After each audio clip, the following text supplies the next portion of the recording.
Bismillah, alhamdulillah, wassalatu wassalamu ala rasulillah. I think right now, judging on the time we have, I wanted to forward on to talk about types of magic. And in types of magic, you can go into a lot of detail and you can say insanity and breaking up between husband and wife and love and many different types of detail. But what I actually want you to look at it from is the perspective of the magician in their books. How do magicians define magic in their books? Magic in the books of the magicians is divided into two major groups with some subgroups off on the side. The two major groups that magic is defined as by the magicians themselves in their books is sarfun wa atf. Sarfun is to turn someone away from something, to repel someone from something, to break up husband and wife, to cause someone to hate, to cause someone to break apart, to cause a family to break apart, to cause a child to hate their mother, to cause someone to turn away or to separate away from someone else. So separation, dividing, pushing people away, turning people away. But not just people, turning the jinn away from people as well. This is also a type of sarf.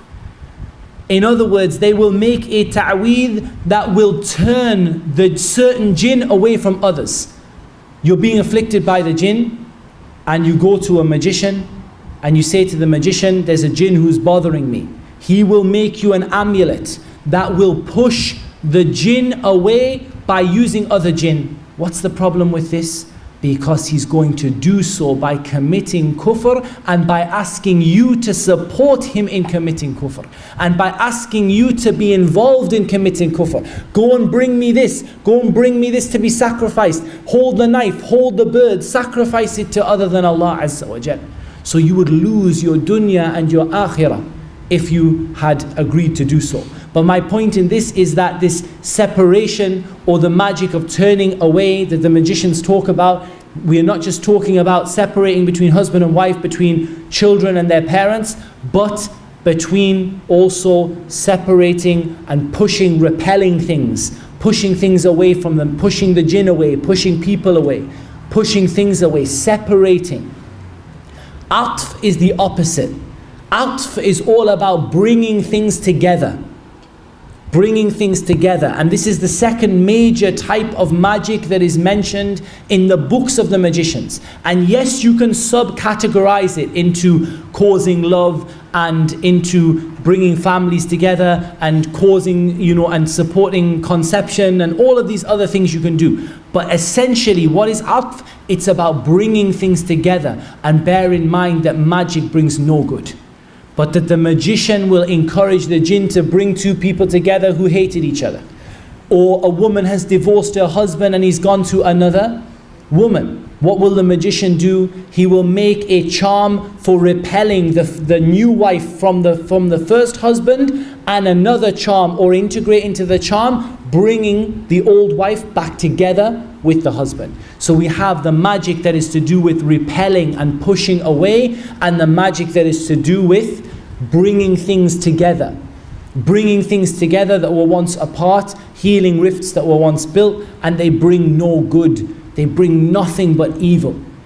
This thing that they bring, it does not come with any good. It doesn't end up with a happy family. It ends up with all of them separated. Because Allah Azza wa Jal said, وَلَا يُفْلِحُ السَّاحِرُ حَيْثُ أَتَى. The magician will never be successful. He will destroy all of the families, even when he's trying to bring people together, or it will work for a limited amount of time. How often do we see people go and get a ta'weed from a magician and they say, oh, I had relief. The jinn left me, I feel so much better. Give them a year, give them 6 months, give them 2 months, they'll be back again. It didn't work, it's gone back, it's worse than it was before. Because the shayateen, ba'duhum awliya'u ba'd. They are helpers of each other, supporters of each other. They say, come on, you've made them happy for a while, now come on, let's join up and let's make them really miserable. It doesn't bring any good. The other types of magic that are mentioned in the books of the magicians specifically, magic to repel, magic to bring together, magic to protect the magician from the jinn. And this is a kind of sarf and atf as well. It's a kind of repelling and bringing together. That's why I said these are supplementary categories, is that what they will do is bring jinn to them, which are so-called protectors, and push away jinn from them that are there to harm them. Does it work? We just saw the guy whipping himself on the video. We heard the story of the magician who lives in a bathtub full of feces. وَلَا يُفْلِحُ السَّاحِرُ حَيْثُ أَتَى. The magician will never be successful wherever he goes. From the types of sihr that is mentioned in the books of the magicians is medicine. Sihr that has a medical purpose, to fix something that went wrong, or to sort of undo something medically. And this is mentioned. And again, this is more like a kind of bringing together, that they will bring the jinn. If someone has a bad heart, they will bring the jinn into the person to try to steady the rhythm of the person's heart. And وَلَا يُفْلِحُ السَّاحِرُ حَيْثُ أَتَى. The magician will never, ever, ever be successful. Whatever they try to do, it's going to fail. And of course, the worst kind of separation and the strongest kind is the magic of killing. And this is mentioned in the books of the magicians, and it's mentioned within the sunnah as being the magic that was done to the Prophet sallallahu alaihi wasallam. The magic that was done by Labid ibn al-A'sam was magic to kill. Magic to kill. Subhanallah. So we have lots of other types of magic and subcategories, but broadly we're looking at repelling things, bringing things together, protection, medicine, and killing, and those three are kind of subcategories in a way to a certain extent. And again, the magician mixes. They make a ta'weed that contains the magic that is related to separation, and a ta'weed that relates to bringing people together. Bring me some jinn, push some others away. Bring me one person, divorce the other one. Break up one family, bring the next family in. This is the kind of stuff that they do. And we're going to learn in the next module, inshallah, that each of these type of magic has a specific number associated with it. When you will open the magic charms, you will see the number that is associated, and by counting the numbers, or the number of squares, or the number of the numbers the squares add up to, or by counting the number of needles or the number of pins in the voodoo doll, you will be able to tell what the magic was done for. Example, the number 7 is associated with bringing people together. You find a voodoo doll with 7 pins. It wasn't done to kill someone, and it wasn't done to harm them. It was done to protect them. You find a rope with 7 knots. It was done to protect them, and it doesn't protect them against anything, because the magician will never be successful. So each of these has a number associated with it in the books of magic. We went with our Sheikh Adil al-Muqbil to Cornwall, to the Museum of Magic. Subhanallah, we found the same numbers, the same information, the same categories with the magicians in Cornwall as the magicians in Saudi Arabia. And we saw videos from Indonesia, and the same numbers with the magicians in Indonesia, and the same in Africa, and the same in South America. Kufr is one religion, ya ikhwan. Kufr is one religion. And you can divide it if you like into this and this and this, but kufr is one religion in the end of the day. There are 2 religions. There is Islam and there is disbelief. The magicians cooperate. بَعْضُهُمْ أَوْلِيَاءُ بَعْضٍ. They cooperate with each other in this field. We've talked quite a lot about how one becomes a magician, and we've shown you a good number of the videos. I would like to show you a couple more that I think it's a good idea for us to show now. One regarding fortune telling. I'm going to just pop this over here. And this one is all to do with fortune telling. So it's showing, and this is in Cornwall, we took the video, it's showing the instruments that are used for fortune telling. Look what is written above the pan on the top left corner. It's a pan with a mirror in it, and they use it as a reversed mirror for you to see your future in the mirror, and you don't see anything of the future, and they simply mix the lies that they hear from the heavens. But this pan, what is written around it? Jibrail, Mikael, Israfil, Azrael.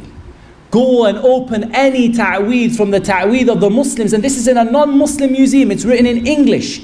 Gabriel, Michael, Azrael, Israfil. The names of the angels are written around exactly the same as the ta'weed that your so-called sheikh gives you from the masjid. Exactly the same. The fortune tellers. The mirror, they're supposed to show you their future in it. There's a pan in the bottom corner. That pan is for burning the coals. And they throw the coals down, and whatever the picture the coals make, they tell you what is going to be in your future. They use it to find things that have got lost. They ask the jinn, where is this car that was stolen? And so what they do is, they bring ashes, they burn paper, or they burn charcoal, and they mix the ashes up, or they read in the tea leaves, and they say that this has happened. This is a type of sihr, ya ikhwan. This is a type of sihr that the Prophet ﷺ said, whoever goes to a fortune teller, and he does not believe in him, he doesn't accept it, he goes just to see what he's going to do, his prayer is not accepted for 40 days. You read your horoscope just for a laugh, your prayer is not accepted for 40 days. You go to watch a magician on stage, just let's see, we don't believe in it, alhamdulillah, we're Muslim. Your salah is not accepted for 40 days. And if you believe in him, فَقَدْ كَفَرَ بِمَا أُنزِلَ عَلَى مُحَمَّدٍ صَلَّى اللَّهُ عَلَيْهِ وَسَلَّمَ. He disbelieved in what was revealed to Muhammad. If you believe in the fortune teller, you disbelieve in what was revealed to Muhammad sallallahu alaihi wasallam. If you read it for entertainment, your prayer is not accepted for 40 days. And this same thing, ya ikhwan, from the English museum, from the same place, the same people. You want to see what a magician does? Let's have a look at this video of what this magician does. Let's have a look at, first of all, this thing that you can see here. I'm going to pause it. I'm just going to pass it across. It's very difficult to see. It's very bright on my screen and it's a bit dull on the monitor. But here, what is here is there is a stone, and written on it is what? The same stones that are mentioned in the Harry Potter book, found being used by magicians to come close to the shaitan. The same stones that are used in the books of Harry Potter that they mention, the stone of life and the same stone description used by the magicians to come near to the shaitan. So you want your children to become magicians? You let them watch Harry Potter. They'll learn a great deal about how to disbelieve in Allah subhanahu wa ta'ala. But that's not what I wanted to show you more than anything from this video. What I wanted to show you is, and I hope we can see it, and subhanAllah, it's actually, Allahumma musta'an, it's not befitting to show in a masjid. And subhanAllah, we only complain to Allah Azza wa Jal. I will try to take away some of the worst of it. But this is the use of fahisha, the use of filth and immorality and sexual intercourse to come near to the shaitan. And I'm going to try to find, if I can, in this video, there are pictures of male genitalia that the magicians use in coming near to the shaitan. These are some of the idols of the shayateen that they use to come near to the shaitan, some of the faces of the shayateen that they make to bring themselves near to the shaitan. And likewise, on this same display, there are these, here we go, these images of male genitalia that they use to insert into somebody as a part of the magic. These people they don't, like Allah says, لا يرقبون في مؤمن إلا ولا ذمة. They don't respect iman, they don't respect your family, they don't respect anything. The only thing these people respect, the only thing they do is to worship the shaitan and to disbelieve in Allah Azza wa Jal. Can you imagine that when you go to that so-called pious person to give you a ta'weed, he puts the ta'weed inside of an image of a male genitalia and he uses it for what he uses it for. And don't think that he uses it on women either. From Aleister Crowley, that we know that Aleister Crowley said, this magician, that he said, I didn't become a magician until I practiced homosexuality. They're not content with zina. Zina is for people who might repent. For a magician, it's not zina, it's incest, it's homosexuality, it's child abuse. This is what magicians do. They have no limit. لا يرقبون في مؤمن إلا ولا ذمة. There's no limit there's no degree of respect, there's no limit for what the magician will do. And in some ways, subhanAllah, some of this stuff, some of the worst stuff, you couldn't show it in a masjid. It's that bad. You could not show it in a masjid. Subhanallah, what they would do, pictures of naked women, and they would write Allah where the genitalia of the woman would be. And these pictures are here on the computer, but we're not going to show them in the masjid because we are shy to show this image in the masjid. A picture of a naked woman, and where her genitalia would be is written the name Allah. From a magician who may not have even been a Muslim. As in, may not have even attributed himself to Islam or known Islam. But all of the magicians, when they hear about Islam, they know how to practice their magic in disgracing the Quran and so on and so forth. Let's just have a quick look at a magician in a cave who is practicing his magic and what he does. Again, this magician was caught and he was asked to show the magic that he did. You can see him here with triangles and candles. Candles are another means that the magicians use. He has the candles here. He has circles. He's going to sit himself inside the circle and he's going to burn the candles in order to come close to the shaitan. And he's going to mention the names. And you know what they say they did? They said, we were told to go and sit in the cave. Like this. And we wanted to come close to Allah. They said, say La ilaha illallah 10,000 times at night. So he started, La ilaha illallah, La ilaha illallah, La ilaha illallah. He came back, he said, Shaykh, I couldn't say it 10,000 times. They said, you're not a wali from the awliya of Allah. You're not close enough to Allah. You do it again. He said, I couldn't say, I tried to say La ilaha illallah 10,000 times. Fajr came before. And by the way, he mentioned here when he sits in this cave, he's commanded not to pray. And he's commanded to urinate and defecate in the circle and sit in his own urine and his own feces. While he's lighting the candles and he's asking them to bring them to the shayateen to come.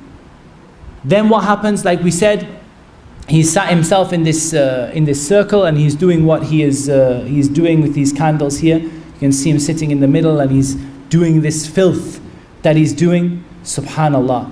They tell him to say La ilaha illallah 10,000 times. He says, I can't do it. They say, okay, we'll give you a way that you can do it. Just say who. And this will be La ilaha illallah. So what does he do? Exactly what the mutasawwifa do. He sits in a cave and he says who,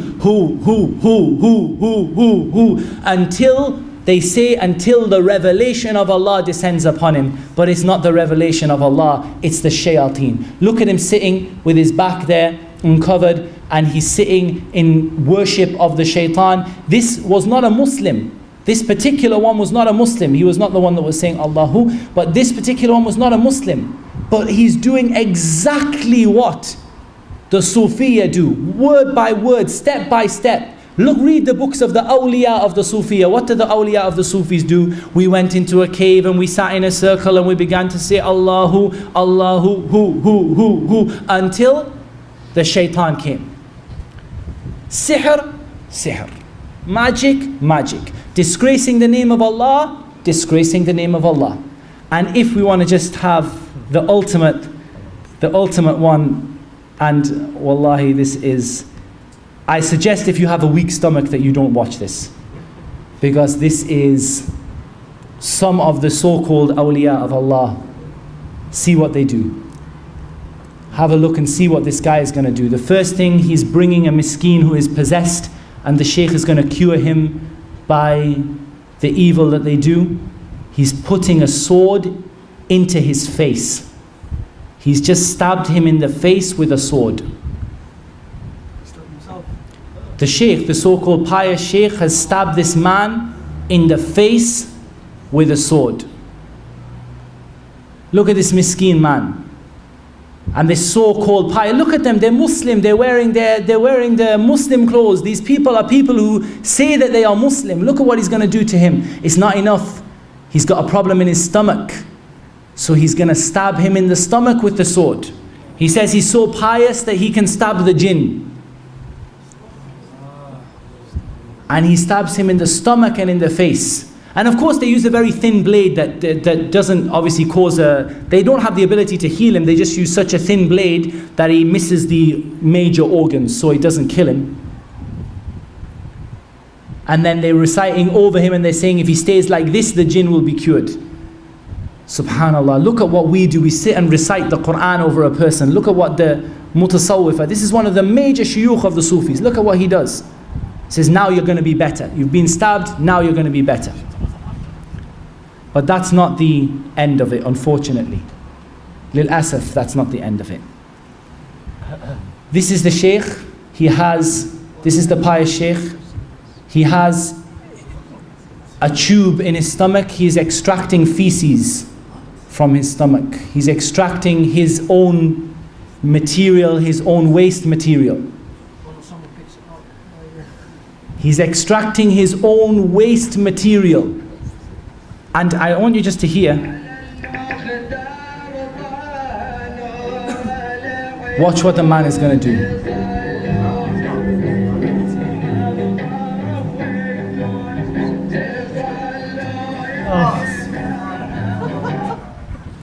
Wallahi ya ikhwan, this is the reality of the magician. Yeah, he ate it. This is the reality of the magician. This is the holy man from the mutasawwifah, the holy man who is from the greatest awliya of Allah according to them. He takes out feces from his own stomach and the people eat his feces.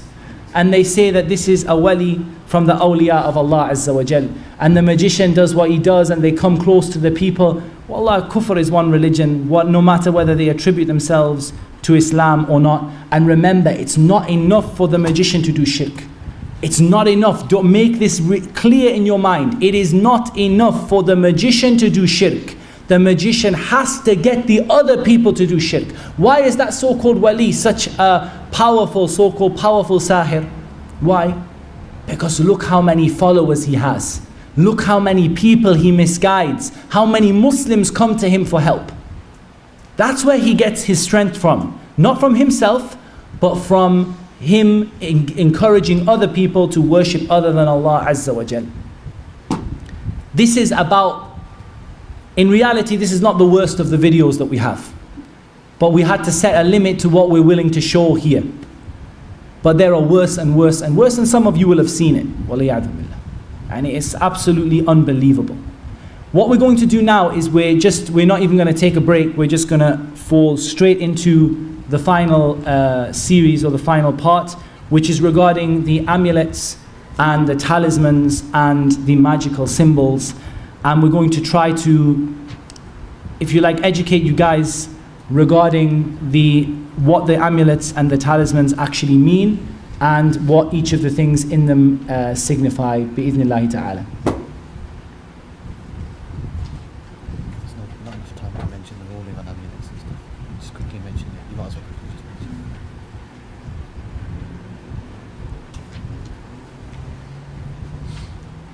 We're going to start, inshallah, at the start, and we're going to try and take as much benefit from the various different slides as we are able to do. We saw on the previous lecture examples of amulets, and there's no doubt that amulets in general, we can divide the rulings of amulets into different types, those that are of the Quran and those that are not of the Quran. As for any amulet that is not of the Quran, if the person believes it benefits them and harms them besides Allah, they leave Islam. And if they believe that it has no benefit to them, but they wear it anyway, then they've committed the worst of the major sins. I.e., they have not reached the level of shirk, but they've committed one of the major sins in terms of an innovation. That's if they don't believe it has any benefit at all. As for that which is of the Quran, the correct opinion is that there is no difference between that which is of the Quran and that which is not of the Quran. And inshaAllah ta'ala we'll post an article on this later on because we are very short on time. Here's example of hair wrapped up in a kind of like a coil of a rope. Here we have shoes that have the sihr stitched inside of them. Here we have examples of amulets and talismans, and we're going to show some more examples of those later. Here we have some more, and here this was written inside a material and sewn inside women's clothing. So they had a time in Riyadh where what was happening was a number of women were becoming very sick, and they thought that there was a plague, and they traced this plague back. It wasn't a plague, it was a sahir who had sewn magic into a number of abayat, women's abaya, and they had given the abayat and sold them in the market, and so the Hayat al-Amr bil-Ma'ruf and Nahy al-Munkar were able to go and to recall those things. Have examples of pouches, metal containers, locks and keys that have the magic built into them. Dead birds, dead animals. This is the tooth or the foot of something or other. This is an example of magic that is to be burnt. So it's inside of it, there are papers. Each paper says burn at a certain time. Burn at a certain time. We're going to cover the ruling on that and how to dispose of it in a moment. This is another example of papers that have been opened and what's inside. Notice these symbols and signs. We're going to learn what they mean, insha'Allah ta'ala. The person's name is written here. You see Sa'ad, the person's name is written there, and the person's name is written there, and inside there are each of these symbols. These symbols here have a particular name. They're known as a seal, as in S-E-A-L, a seal, as in a khatam, a seal, something you seal them by. And they're called the seal of the magician. Khatam as-sahir. Khatam as-sahir. An example of incense that is to be burnt and papers that are to be burnt alongside the incense. This is an example of some that are hung. This is an example of papers put in water, and the water is given to a person to drink. And this may be with their knowledge or without their knowledge. They may come to them and say to them, put this paper in, mix it in the water, drink a bit of the water every day. The same things are written just like this, these kind of symbols and signs. And we're going to learn what those symbols and signs mean, insha'Allah ta'ala. This is an example of things which are not sihr, but they are beliefs that people have. You tie a black cloth and it protects your car. You tie something to the front of your car and it protects it from accidents. This is an example of belief that lead people into sihr. These things that are hung from, these are the hands of Fatima. This is an example of sihr sewn into clothing.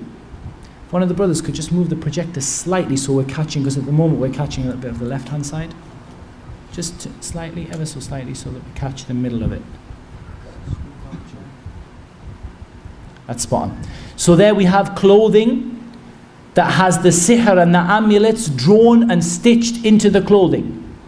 Here, this one is stitched into clothing as well. Look at squares, symbols, talismans, amulets, locks. People say, I mean, when you talk about magic developing, magic doesn't really develop in the sense that the same magic is done that has always been done and that was taught and that the people learned. But of course they find new ways to implement it. So instead of tying knots, they may use padlocks. And they will tie the knot around the padlock. So they will tie the padlock, and around the padlock they will tie the requisite number of knots. Eggs. These are eggs that have writing on. These eggs are either to be smashed or they're to be put in a certain place. Every number, the number of eggs and the numbers written on the eggs has a meaning, and we're going to learn it insha'Allah ta'ala. Rings. The inside of that brass ring has got some of the names of the shayateen written inside of it. And we're going to talk about how to destroy that, because you can't burn it, it won't go away. Here we have some incense. This is mixed of various different kinds of incense. Some of it we use in the masjid, and there's nothing wrong with that. But when the incense, there's nothing wrong with the incense that is used when the intention is to perfume. But incense to bring the shaitan, to draw away the shaitan, this is from the types of incense that is used in magic. Birds. Notice here, the bird has the talisman tied to its foot, and it's left to fly in the air, and the person will suffer wherever the bird lands, and however the bird flies, the person will begin to suffer from it. This is the same example of the one that was inserted into the private parts of the woman who is menstruating in order to disgrace the Quran and the speech of Allah Azza wa Jal. The description of the magician is briefly mentioned here. The magician, sitting in places of filth and unclean places, disgracing the Quran, doing immorality, having an evil smell, and so on and so forth. He is appearing to be a pious person. he's eating or devouring the wealth of the people in falsehood, and he's claiming for himself rububiyyah, one of the signs of the magician. And again, you may find these in all magicians, you may find in some magicians. You may not find every description in every magician. This is very, very, very important. This is talking about the stars and astrology. Do not see them as completely separate things. Fortune telling and astrology has a key part to play in regular magic. We're going to see this is the star signs, and each of the star signs is associated with an element of the earth. And I want you to write this down. Each of the star signs is associated with an element of the earth. One of the four elements, sorry. Four elements are earth, fire, air, water. Each star sign is associated with one of those four elements. This is not true. This is all complete rubbish. But this is what the magicians use. Just because you're born in a time when you're supposed to be fiery doesn't mean you're fiery. Alhamdulillah, we don't take these omens. We say, oh Allah, there is no omen except from you, and there is no good except from you, and there is no God worthy of worship except for you. But this is what the magicians do. This is the knowledge they have. They divide people into one of the four elements: earth, fire, air, and water. And they adjust their magic according to the elements. We're going to see how in a moment. Here we have palm reading, reading the tea leaves, another form of fortune telling. Throwing the seeds, seashells. Throw the seashells, however they land, they determine the issue that you're asking about. Date seeds and likewise cardamom seeds. Using them, they throw them, they look at how they make the pattern, and they tell the future from it. Reading sand, pictures in the sand, pictures in the ashes. They burn coal, and they throw the coal over the person, and how it appears, they then say, yes, this is going to happen to you, and that is going to happen to you, and they lie. The candles, white, red, and green. These colors are very significant. They use them regularly. Red associated with love, associated with bringing people together. Bear that in mind. Red is associated with love and with bringing people together, because we're going to cover that in a moment. Yeah, they have white and they have green. These are the star signs according to how the magicians divide them into fire, water, air, and earth. So they divide 3 into fire, and 3 into water, 3 into air, and 3 into earth. These are some of the beliefs people have, the hand of Fatima and so on and so forth. It's not magic in of itself. And this is very important, because many of the amulets you're going to see are not going to be magic of themselves, but they are going to be a means to seek nearness to the shaitan and a means to weaken the person's iman. This hand of Fatima does not contain sihr by the meaning of the word, but what it contains is a belief that this hand will protect you besides Allah Azza wa Jal. Once you believe that, you're open for any magic to attack you, because you no longer have your shield of Tawheed. Here we have some stitched into some fur and material and various other different things. Right, now we begin to understand how the magician writes the amulets. The first thing, guys, I want you to write down: not every magician can write. Not every magician can write and calculate. There are magicians who do things the literate way, and magicians who do things the illiterate way. Okay? So there are magicians that do things by writing, and magicians that do things the simple way, the village way, like they call it. They call them village magicians here in England, the witch of the village or the witch of the town. They don't write, but they have alternatives to the writing. And the alternatives are based on the same system. Here, brothers, you can see a table. And I'll just mention the table quickly to you so that you can, if you don't have it, you can sort of keep it in mind.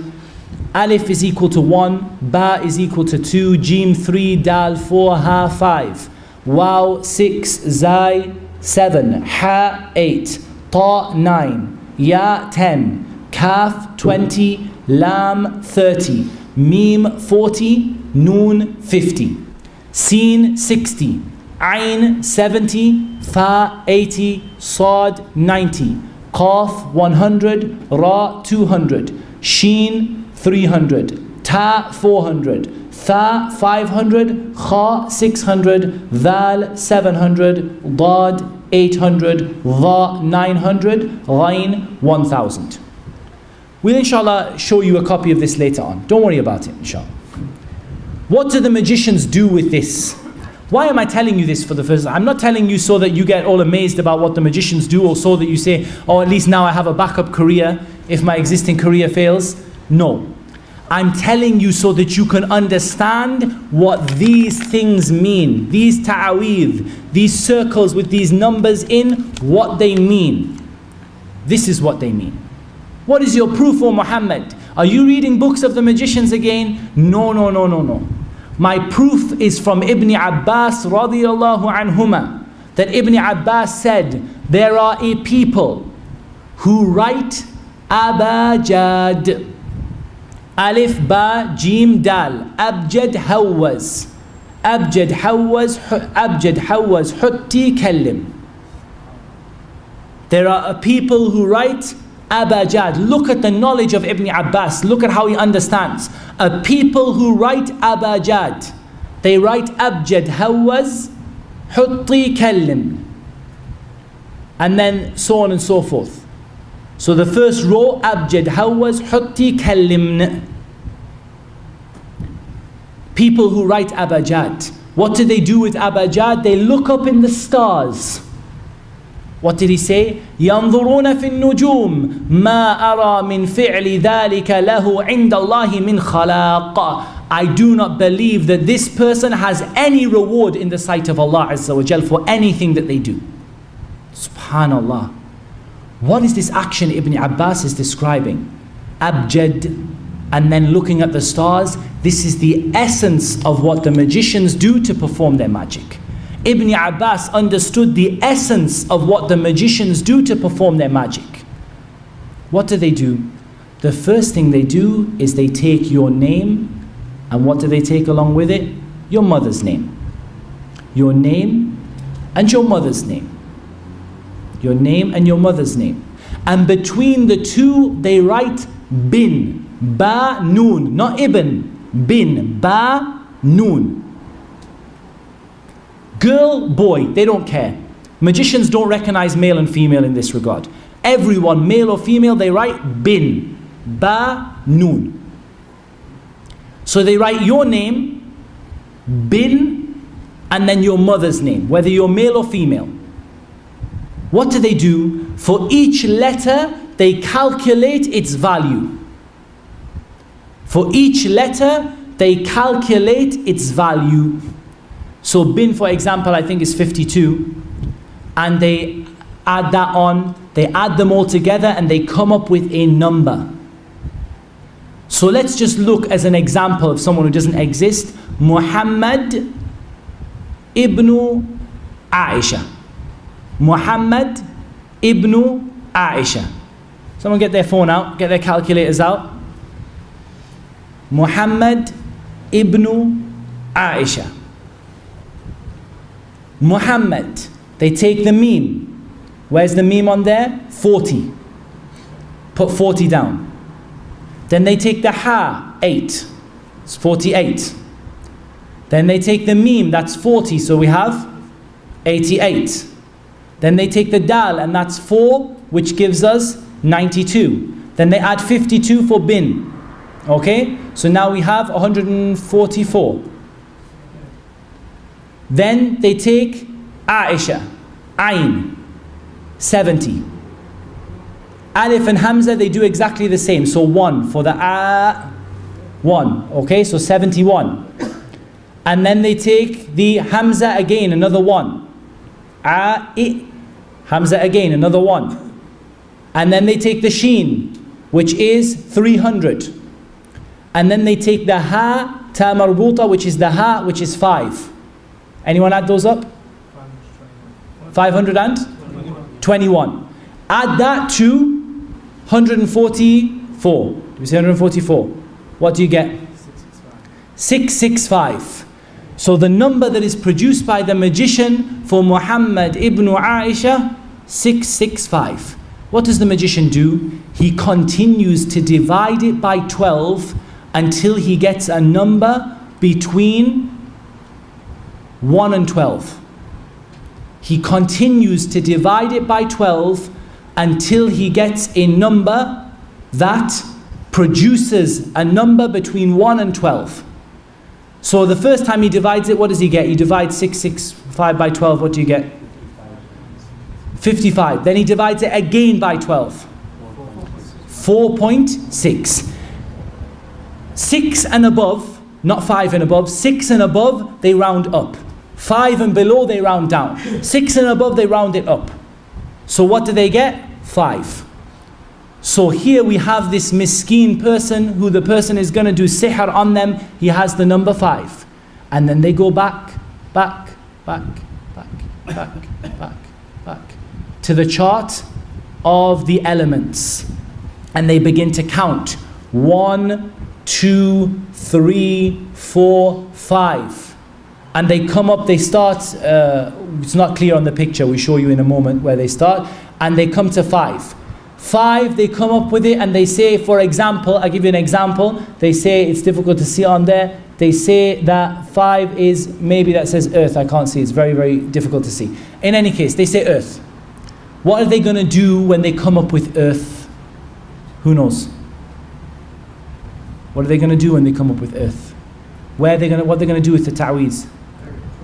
Bury it in the ground, bury it in the grave, bury it in the soil. This was found buried partially in the soil. Why is it buried in the soil? Because the calculation of the person it worked out as was turabi, someone who was a soil person, an earth person, or in the sand or in the grave. If they're a person of fire, what are they going to do with it? Put bukhur, put incense and burn it. If they're a person of water, what are they going to do with it? Put it in water, in the sewer, in the toilet, in the water, in the sea, in the river. If they, and so on and so forth. If they're a person of air, what did we see in the previous videos? The bird, or hang it on a tree so that it blows in the wind. This is the action of the magicians. And I'm just giving you a brief overview. There's more to learn than that, but that gives you a brief overview. This set of numbers is very important for deciphering the ta'weed. You can open the ta'weed, and the numbers refer to names, and they refer to names, and they refer to letters. So we can take these corners that have the numbers in, and we can say the first number that we have is the number 1. So this is a number 1 is an alif or a hamza. And then after that, these are somewhat difficult to read because we were arguing over what the numbers were. We have what I think is an 8. So we have a ha, or it may be a 6, which is a wow. And then they have at the front what looks like a 7, which is a zai. So they have here zah or zaw, depending on whatever they're writing. These are names of the shayateen that they come to see close to the shaitan in. Every ta'weed, take this number chart, start decoding it. Sometimes there are number charts that are different from this one. We're going to look at some of them, but as you learn, you'll learn more. Don't go around asking people for their names and their mother's names so you work out whether they're buried in the earth. They'll think you're a magician. But just in general, it gives you, it just gives you an idea. Sometimes the magician gets it wrong. It's said in a weak narration, and Allah Azza wa Jal knows best, in a weak narration, that the Labid ibn al-A'sam calculated Muhammad Sallallahu Alaihi Wasallam's name wrong. He calculated as Muhammad ibn Halima and not Muhammad ibn Amina. It's said in a weak narration. Weak narration, it's not authentic. If that's true, they said that's why the sihr didn't work. And Allah Azza wa Jal knows best, and it didn't work because Allah Azza wa Jal didn't will it to work. But it is genuinely true that there are times when the magician gets it completely wrong. But in general, this is how they do their work. These are what the numbers mean in general. We went to Cornwall, we found the same numbers in the English Museum with the English equivalents. A was 1, B was 2, J or C was 3, D was 4, H was 5, W was 6. So on and so on. The same numbers, the same codes written. One of them we found the same names of the shayateen that are written in this ta'weed here. we found the same names written on top of male genitalia with blood dropping out of it in a Dutch magician's house. Never seen, heard of Islam. And he writes the names of the shayateen, the same names, and he writes them in this to cause the person not to be fertile, to cause the person to become infertile.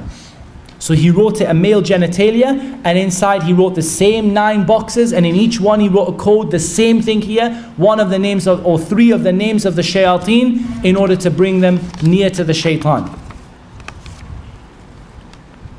Let's look for a second at the next list. This one is the same letters, but this time we have symbols. Can you see there are kind of funny symbols? So along with alif, alif kind of looks like a straight line. But if you look at dal, dal looks like the Arabic word ala.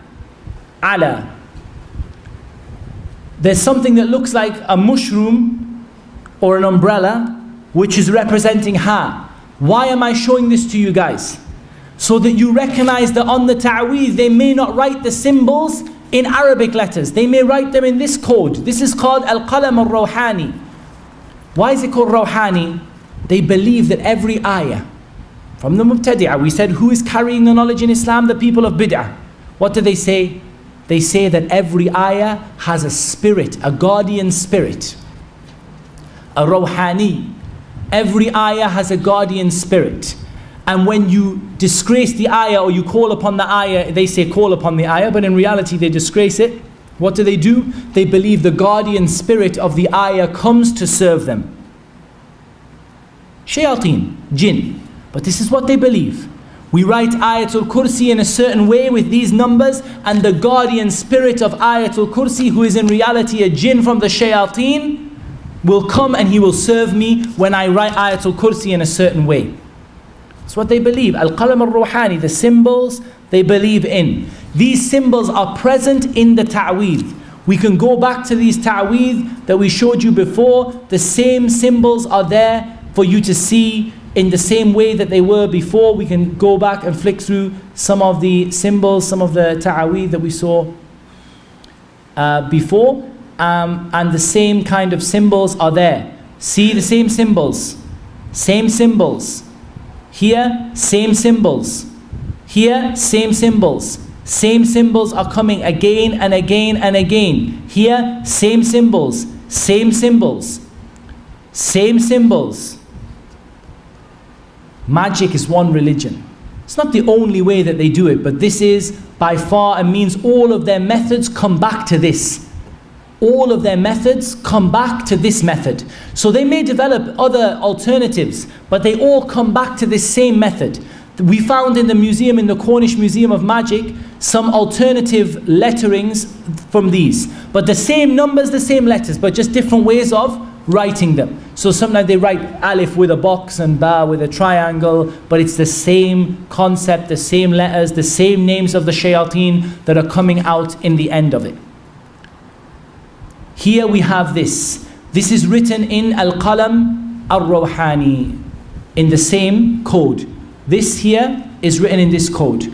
Do you know what this is? Hadi Khatam Surat Yasin. Allahul Musta'an.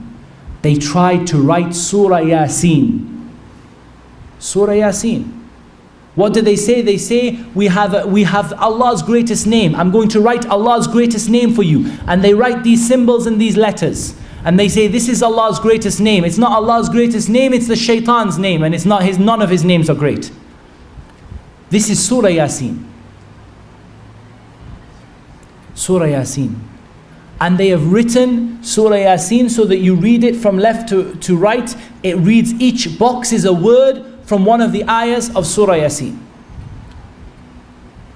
And it says, the top one says, if we do just the left hand corner, it says, فَمِنْهَا, and the bottom one says, وَمِنْهَا يَأْكُلُونَ. The same decoding we just did, same thing. If you were to take your time to decode it, this one would say, فَمِنْهَا, and this one would say, وَمِنْهَا يَأْكُلُونَ. Who memorized Surah Yasin can tell me what the missing word is?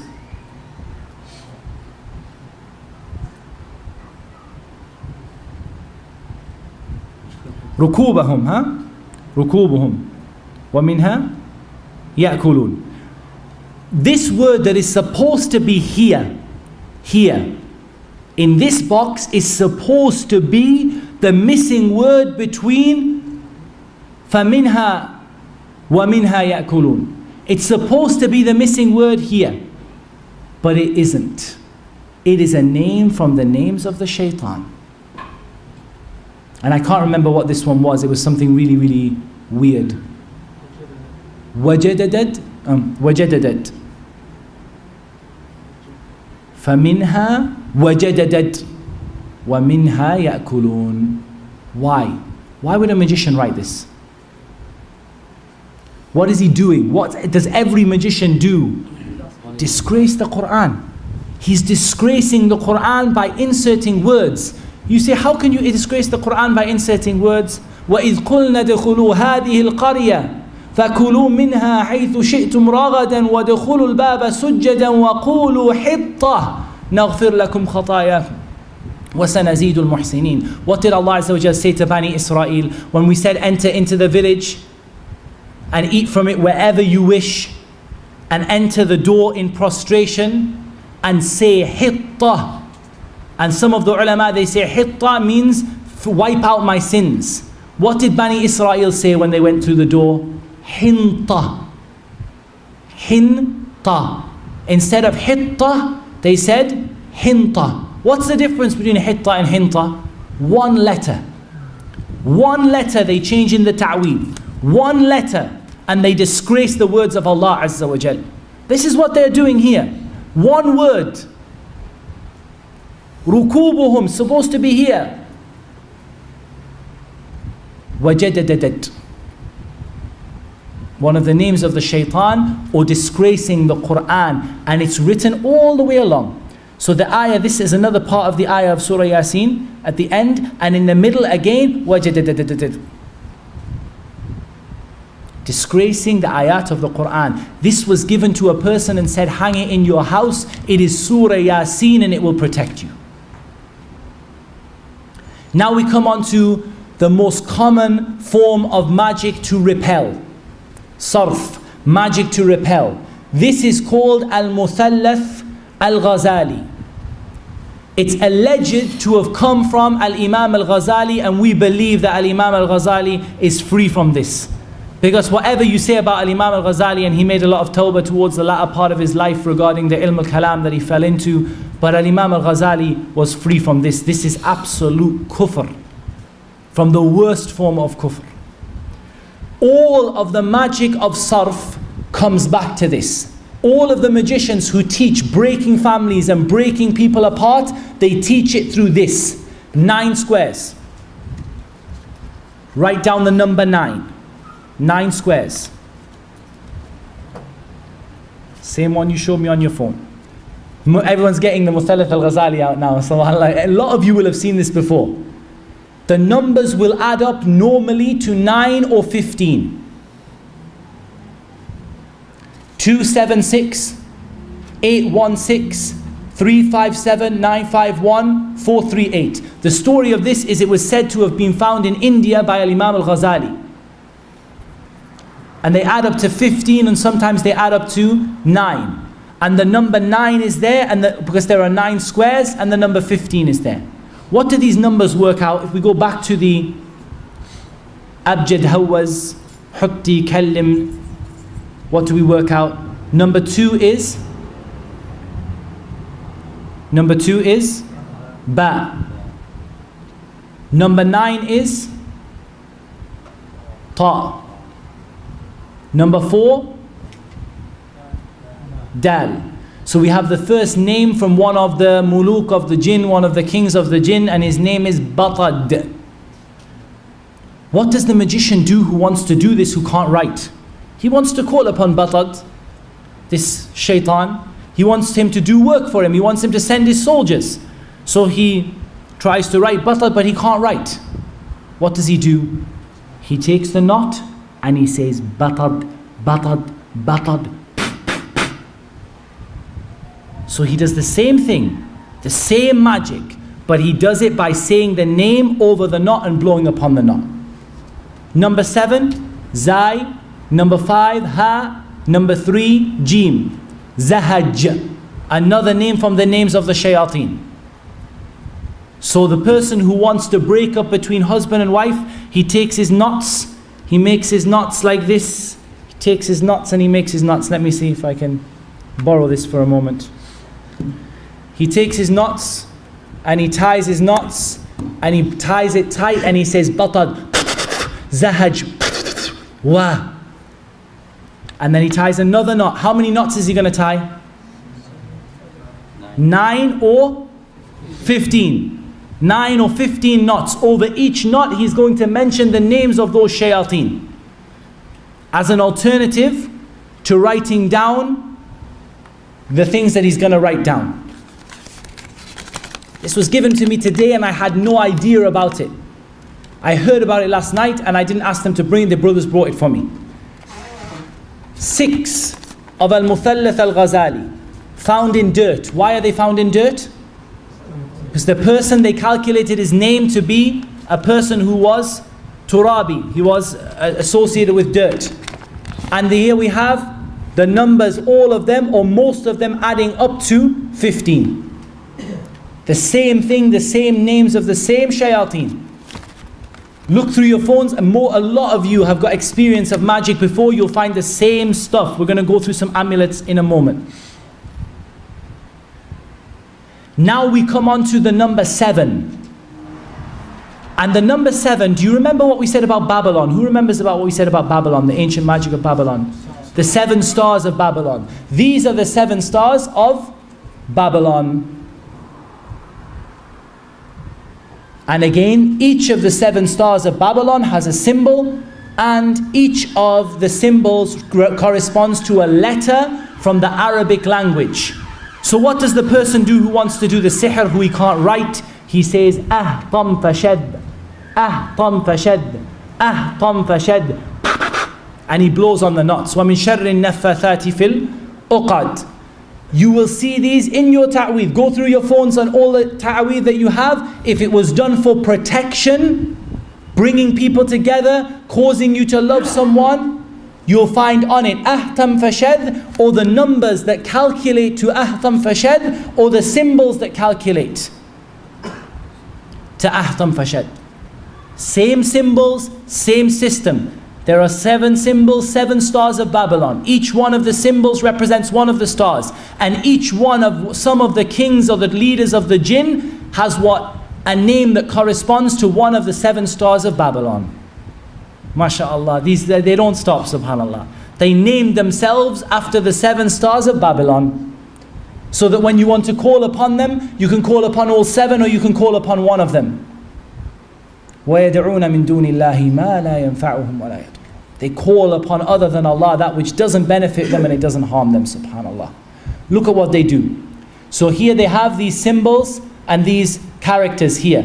And the characters they meet, so you have lam, mim, qaf, fa, nun, jim, lam. That's another alternative lettering. And you'll see that in a moment what it corresponds to. So here we have these names of these shayateen. The first name of the shayateen is, and I can't pronounce them, Lat Hatil. That's the first one. The second star of Babylon, the shaitan who has taken his name after it, is Hat Hatil, Hat Yatil, Hat Batil, Hat Tatil, Hat Latil, Kha Tatil. And all of the numbers and the letters calculate to the same table of letters, the same symbols, and it's the same names of the shayateen. So you open up a ta'weed and you see Lahtatil, Qahtatil, Mahtatil, Tahtatil. It was done to preserve somebody, to make someone love somebody through the 7 stars of Babylon. It's not complicated, ya ikhwan. These people are stupid. It's not complicated, but they have their system. And wallah, I said to you, ikhwan, we took Shaykh Adil al-Muqbil hafidhahullah to Cornwall. And the same thing in the English magic in Cornwall, the same thing. The same names, the same stars, the same symbols. We said, where is this from? He said, it's from a village in Devon. Not from the Arabian Peninsula. Latatatatatitil or whatever his name is. He has a presence in a village in Devon from a people who grew up in Christianity, and some of them were pagans. Subhanallah. Kufr is one religion. So here is the table of these shayateen and the letters they write. So when you find these broken up letters are not just random. They're intended to spell one of the names of the shaitan, or they're intended to give you numbers, and the numbers calculate to a number related to sihr. And they're written inside of a seal, a khatam. Might be a triangle, might be a circle, might be a square. We're going to develop this and look at it in a moment. This is an example of putting it in a well, putting it in the sea. And they did this in Jeddah, subhanallah. They dredge the sea in Jeddah after every Hajj. They dredge the sea in Jeddah after every Hajj. They send divers out and they bring back sihr.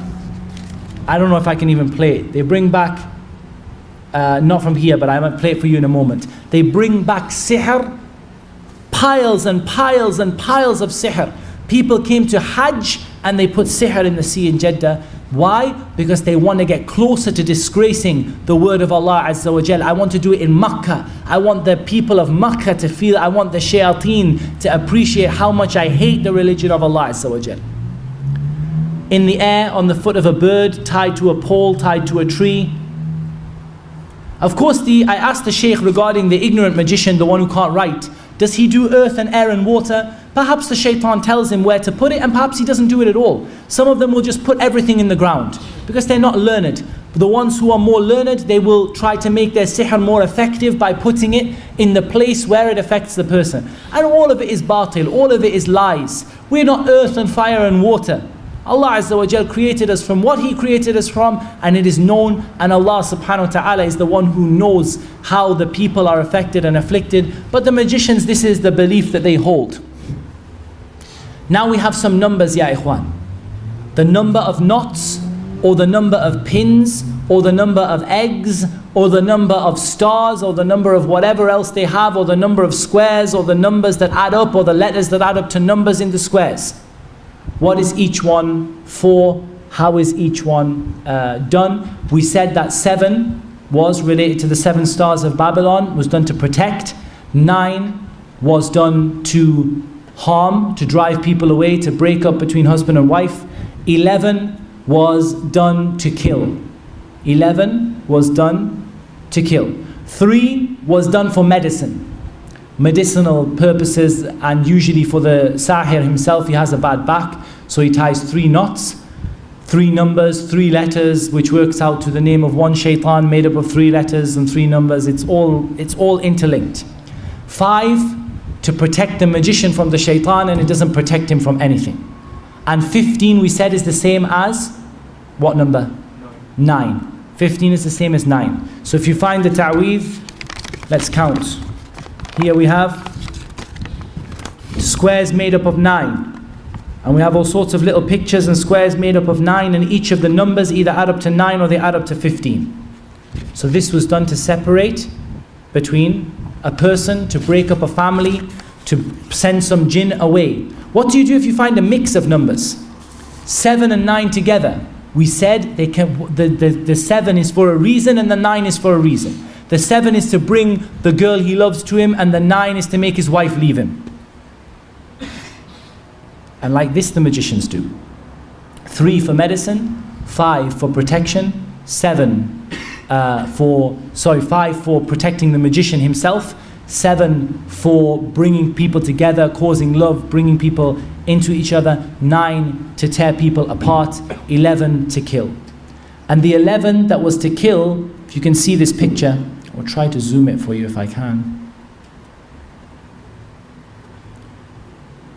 It's a picture of a comb, and it's tied 11 times with 11 knots, and the hair from the comb, the mishata, is tied 11 times. This is the example of the misht wa mishata that was done to the Prophet sallallahu alaihi wasallam, and Allah Azza wa Jal knows best. 11 knots with his hair from his beard and his head sallallahu alaihi wasallam, from his comb tied. The comb is separated into 11 separated groups, and each one is tied with 11 knots, and the hair is tied around. And Allah Azza wa Jal knows best. The number of knots, we don't have a firm proof for it, but we know that misht wa mishata, and from the experience when we found misht wa mishata before, we found that these combs are tied 11 times with 11 knots, and it's to kill a person, and they can't harm anyone except with the permission of Allah subhanahu wa ta'ala.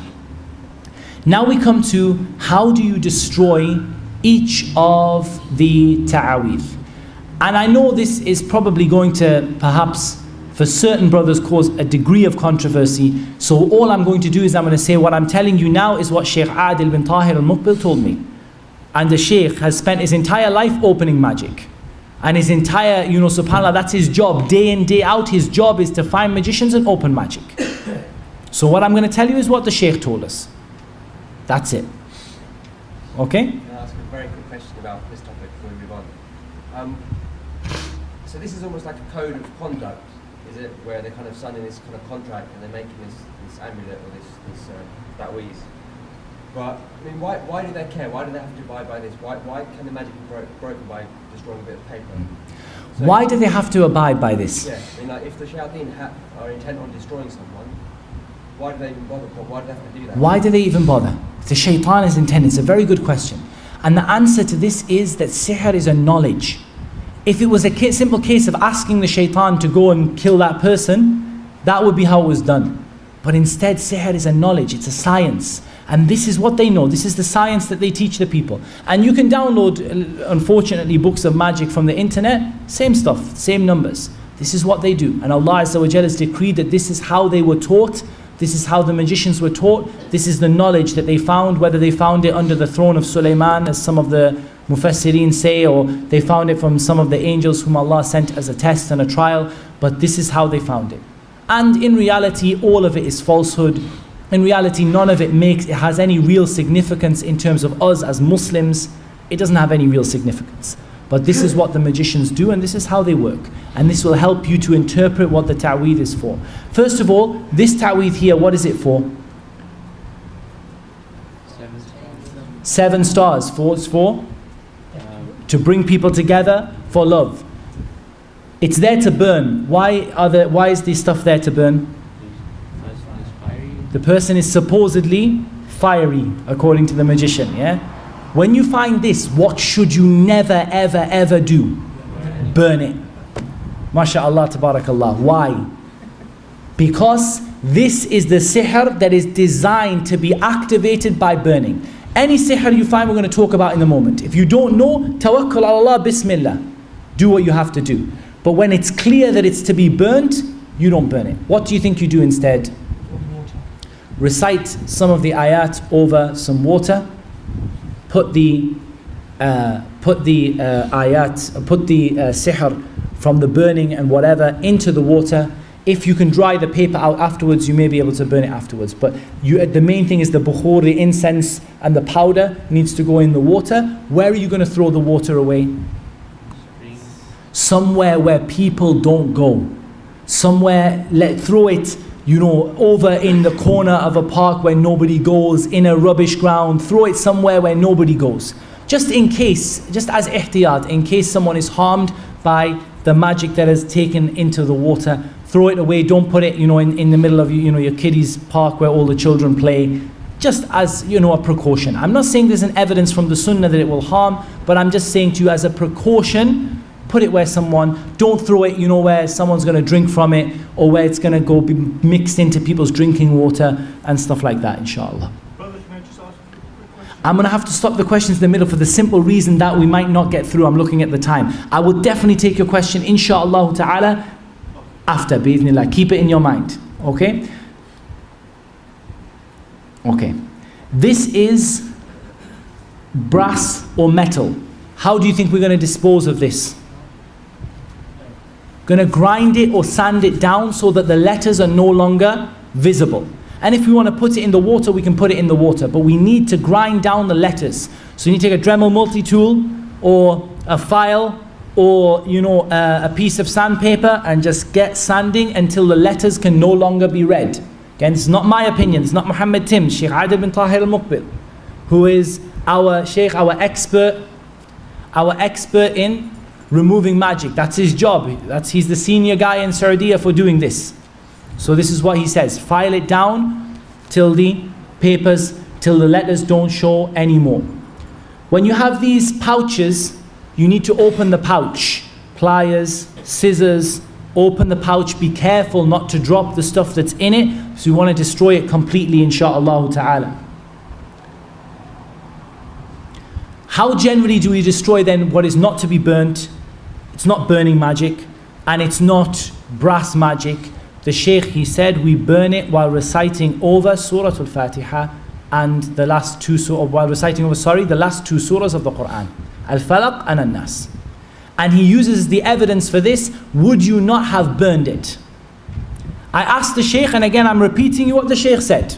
I said, Shaykh, we have some of our beloved brothers who perform ruqya and they say don't burn the ta'weez because the magic may afflict you and people don't know what to burn and what not to burn. The Shaykh said, هذا جهل وباطل. He said, this is ignorance and falsehood. That's what the Shaykh said, not me. That's what the Shaykh said.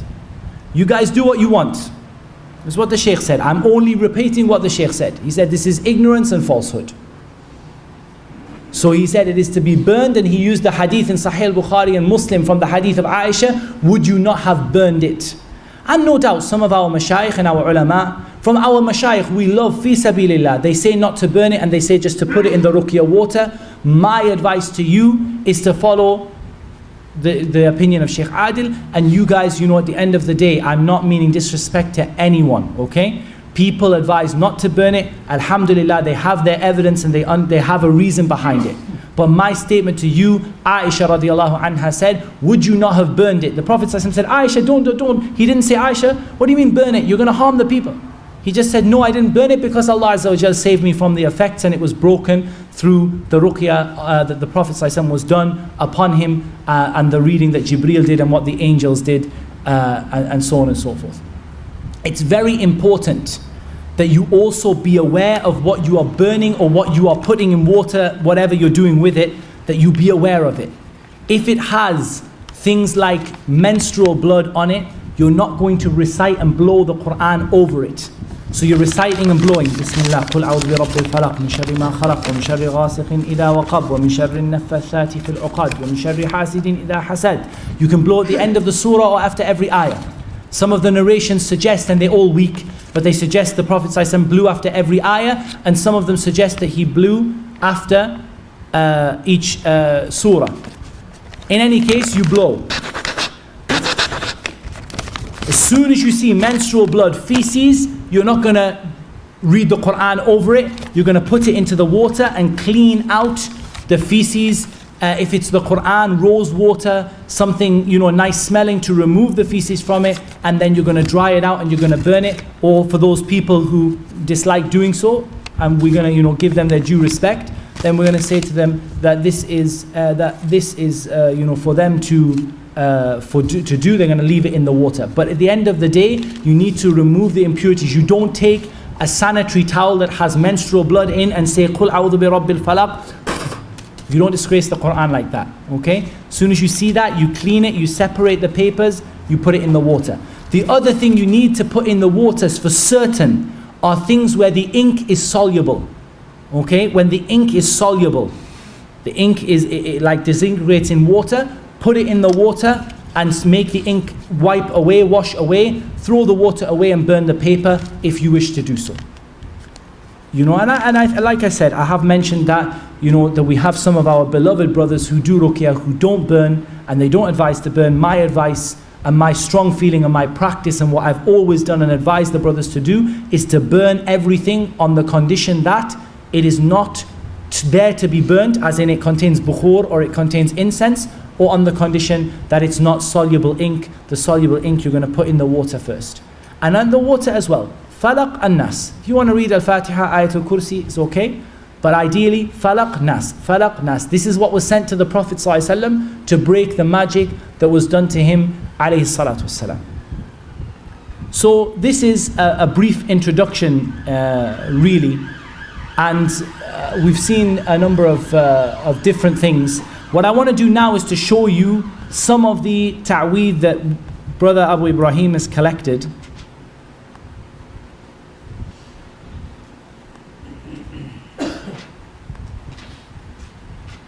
And we try to see what kind of things are written on some of them. Bear in mind, They only have to change one letter. Hitta, hinta. One letter to disgrace the Quran. Some of these ta'aweed are going to be proper, full-on sihr. Some of them are going to be less than that. And we got still to find time for the videos at the end, inshallah. So we're going to have videos of them destroying the magic and so on and so forth. See here the numbers? This is probably a surah of the Quran. This is probably here a surah of the Quran. But we can decipher the numbers. One is alif, ba, and then here we have abjad, a. So we have abjad, which is the beginning of the magician's letters, and then we have a. And then we have some more stuff written. Maybe some of these words are words from the Quran and they're doing it to disgrace the words of the Quran. If it's 3 by 3, it's probably been done to break someone apart. If not, it may have been done for other reasons or simply just to disgrace the Quran and to seek nearness to the shaitan. Because not every ta'weed is the actual contract. Many of these ta'aweed are not the contract. What they are there for is they are there as a taqarrub to the shaitan, as a means of seeking a qurban to the shaitan, a means of sacrificing to the shaitan. Some of these have written on them that the woman, if she's pregnant, she ties it onto her left arm. Subhanallah, look at the belief of the people. Allah musta'an. I'm trying to find some that are clear on the screen. Here we see, can you see it's like a diamond shape? I'm looking at the same screen as you, but I can see there's a diamond shape. Inside of the diamond shape there's a square. These are the seals of the magician. He does squares and shapes. The shapes are known as the seal of the magician.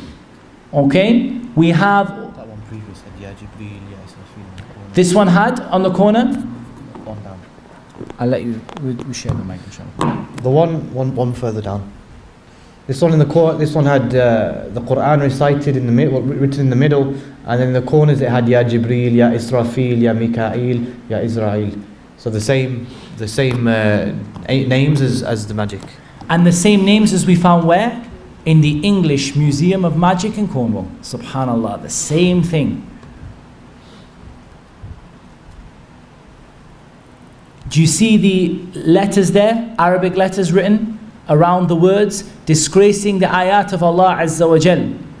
Numbers with meanings the names of the shaitan. And then 7, whatever that is, abjad, how was, maybe zai.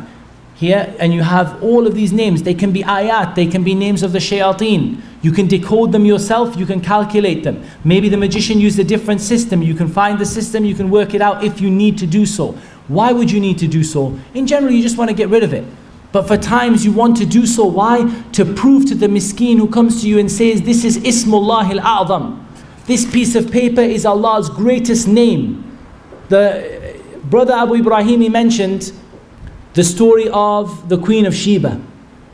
The Ifrit who offered to take the throne was beaten by who? Who took it instead? Who brought the throne instead of the Ifrit? A man who was given knowledge of the scripture. What knowledge of the scripture was he given? The Mufassirun say he was given the knowledge of Allah's greatest name, and he made dua by Allah's greatest name, and the throne appeared. So he made dua, and the greatest name of Allah, and Allah Azza wa Jal knows best, is Allah, or as some of the scholars say, Al-Hayyul Qayyum, or Allahu la ilaha illahu, Al-Hayyul Qayyum, according to the difference of opinion amongst the scholars in this. And it seems the strongest is that the name Allah is Allah's greatest name. But they will tell you, I have a secret, Ismullah al-A'zam, Allah's greatest name. It was passed to my children, my grandfather, and he passed it to me, the awliya of Allah. This writing here, this squiggle is Allah's greatest name. It's not Allah's greatest name. Open a book, Aleister Crowley, names of the demons that I seek help from. The same name that he says is Allah's greatest name is in the book of Aleister Crowley under names of demons that I seek help from. Subhanallah. Because the magicians in this country, they don't fear Allah Azza wa Jal, they don't fear the people, and they don't fear the sword, so they openly tell people of the magic that they do. Look at all of these symbols here in the squares, all of them based on the same thing.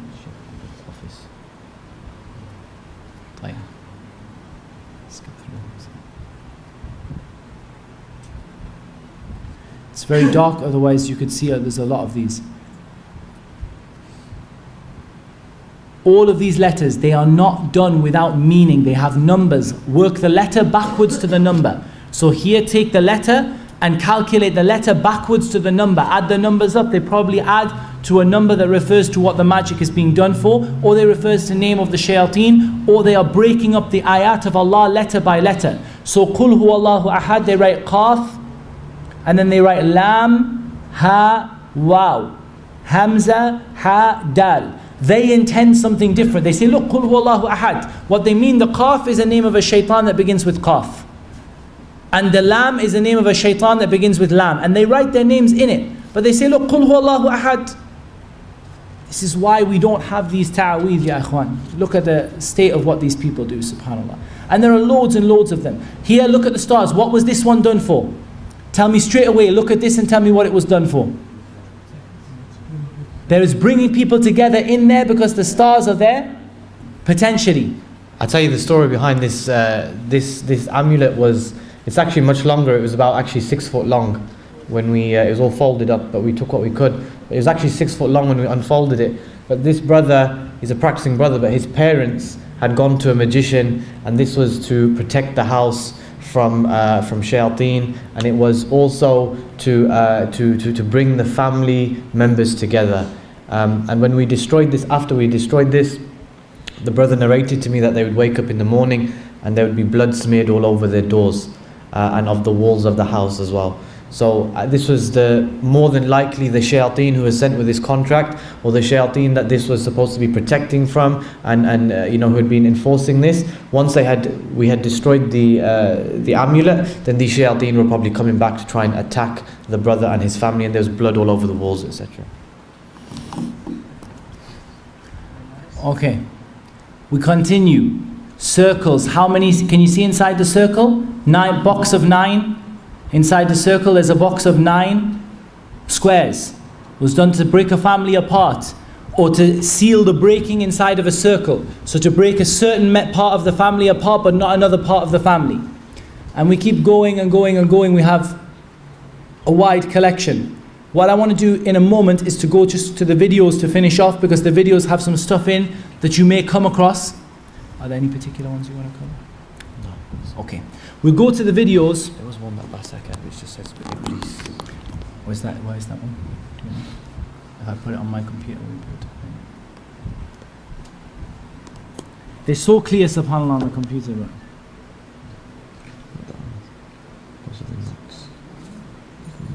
this one just says, just straight, please. Okay. I'm just going to pick a few to show you. This one here, you can see the writing is soluble ink. It's light pink, it's soluble ink, so it needs to be put in the water and washed off before you get rid of it. Okay, that's one. I'm just going to go back here and just see if I pick out some certain ones for you. This one here, you can see there, can you see the squares? 1, 2, 3, 4, 5, 6, 7, 8, 9. It's done to break up something, to push something away, to push somebody away.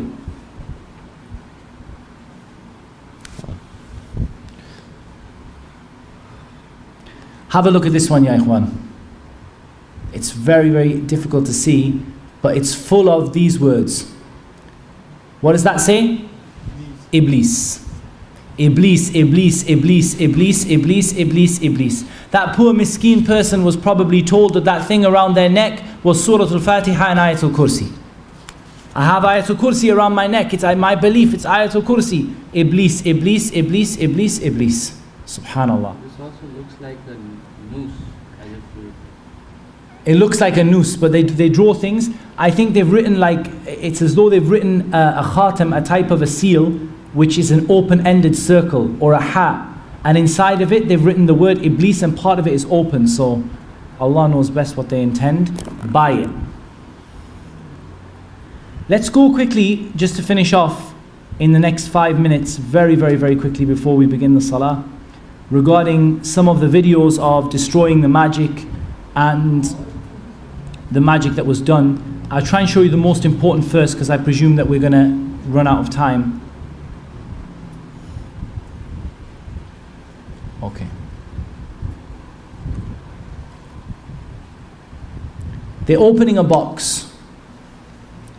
And in the box, what we're going to see,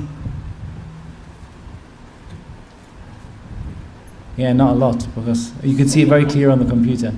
You've got eggs in there. You've got bits of material, bits of cloth. You have a knife or a pin stuck through the inside of the bird. In fact, you know what I'm going to do? What would be easier is to move it onto here and just to describe you what we have. So we have a dead bird, and the bird, between the inside of the cavity of the bird and behind the wing of the bird, there is something stitched onto it. We have eggs. 1, 2, 3 plain white eggs. 4, 5, 6, 7. Now what do we have? 7 eggs. 7 eggs go in the box. 2 more eggs. Hold on. We've got 2 or 3. 4. That makes 11. And now we have some knives. 1, 2, 3, 4, 5, 6, 7 knives.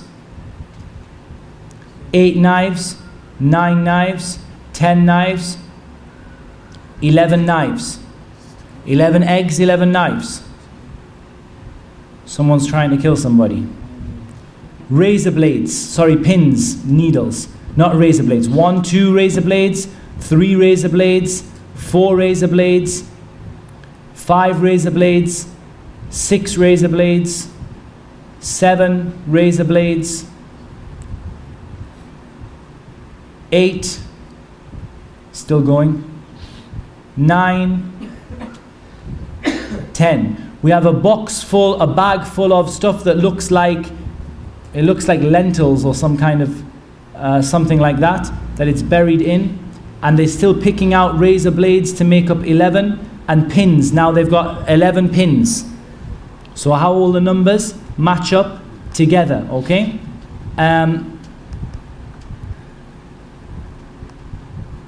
This is nice and bright, so I hope that this will show relatively well on the screen. They're destroying a ta'weez. Don't worry about not seeing this too much, guys. We will overwrite it on the videos on YouTube. You'll be able to see it very, very clearly, inshaAllah ta'ala. It's nice and clear on the screen. It's just the projector and the light from outside makes it difficult to see. So they're opening up the ta'weez.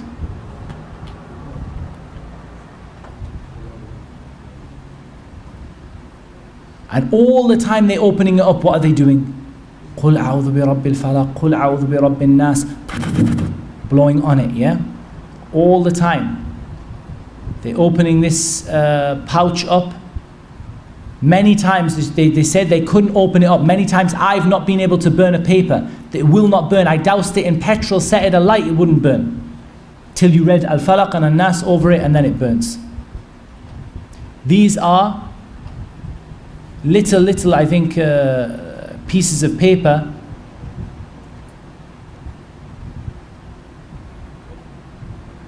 as he's opening it. What's he going to find inside?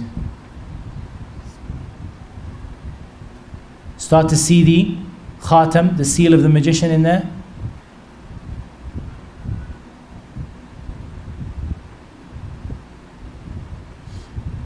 Rope. When there are knots, you must cut the knots. You must open and cut the knots, okay? Each knot, take a razor blade. Get yourself in your ta'weez kit, we're going to talk about the kit that the Raqi has tomorrow. Razor blades. Take a razor blade, cut each individual knot open and blow on it. What's inside?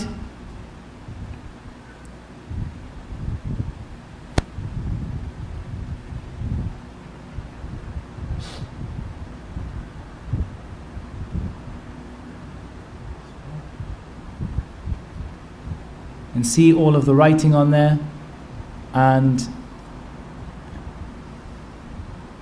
that's one ta'weed that is opened. They have plenty of the examples in here. We're going to try and forward maybe to one more very quickly. This is them washing the soluble ink, saffron ink or whatever it is, sometimes urine. They're washing it in the bowl of water that's been recited upon, then they're going to dry out the paper and they're going to burn the paper.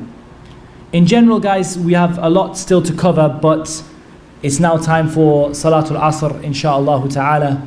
So what we're going to do is, bi'idhnillahi ta'ala, the whole videos will be obviously inserted for you. And tomorrow, insha'Allah, we'll see what we can do obviously about the projector screen. But you know, inshallah, whatever we're able to do, we will do. And if not, then inshallah, you'll be given the videos even on CD or something, or we can even give USBs or put them online somewhere, YouTube links or whatever, for you to watch them inshallah, so that you can be aware of what you're seeing. Bi'idhnillahi tabaraka wa ta'ala. And if possible, I'll over-translate them. I'll do voiceovers so you can hear what the person who is opening the ta'weed is saying.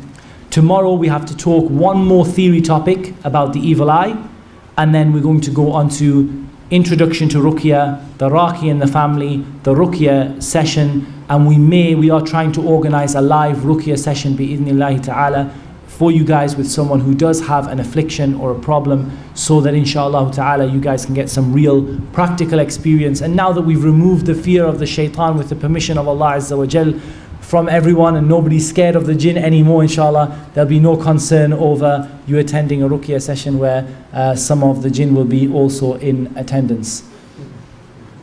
Taib, inshallah. Let's break for Asr, inshallah, and we wrap it up there. Jazakumullahu khairan, ya ikhwan. You've been very, very patient. The weather hasn't helped. It's been lovely weather but difficult, and we ask Allah subhanahu wa ta'ala to accept it from all of us. Subhanakallahumma wa bihamdik, shadu an la ilaha illa anta astaghfiruka wa atubu ilayk.